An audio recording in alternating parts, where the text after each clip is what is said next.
Hey guys, Dabu7 with an earthquake update. As you can see here, we had a 2.8. They're saying that this was 8 kilometers southwest of Ripley, Ohio, but this is literally in my backyard, and it wasn't a significant quake by any means, but a 2.8, and they're getting closer and closer. You can see right here there was a 2.6 that it hit, and this is right around the 2.5 range, these quakes that are here. All the smaller ones below that are not on this map. If I was to load them up, you would see just an absolute swarm around this region, just like you do here around Oklahoma, but on a smaller scale around New Madrid. Now, there's been some swarming activity going on here in the region of Texas as well here as of late. You can see we also had a quake inside the Gulf right here, and the swarming continues here along the San Andreas in California, as well as the swarming outside of Yellowstone in that region. A lot of the Yellowstone quakes are below the 2.5 that I have loaded here, so you're not going to see them registered. But make note, we did have this decent quake. This is a 4.1 that struck up here in Dover. So just in terms of recent activity, there is a bit of an uptick here in quakes in this region. Now, if I go to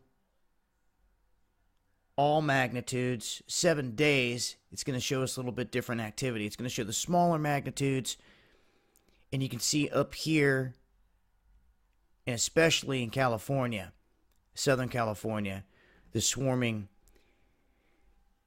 is pretty solid. Now, if we go over here to the other map, the only thing I hate about this map is that the quakes fall off rather quickly. You can see all the other quakes have already fell off there.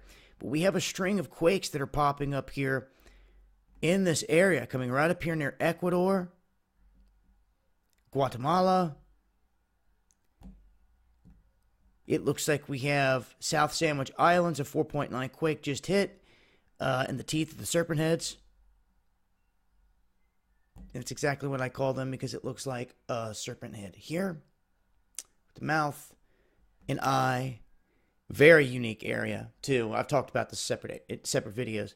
An eye here for another serpent head. And when you zoom in, there's perfect islands that are perfect teeth that go around. Looks like a double serpent head. And I've always called it there in the Scotia Sea. Not to mention there's a huge A and another big A out here on Google Maps that's just... it's a whole other story. But it's there. People can call it what they want. They can say what they want. It's there. And we take a look over here. Look at this earthquake activity in terms of an uptick compared to yesterday in this region. All medium range quakes, but all here within the past few hours. Minus that one 11 hours ago. It's 8 hours ago. 11 hours ago. Massive quakes? No. Sometimes it's good to see some regular sized quakes out there releasing energy without doing a lot of damage. But that is a look at some of the quake activity. Not to mention one hitting in my own backyard. I'll continue to update as things change, but that is a look at the recent quake activity. It's been Dabu7. Much love.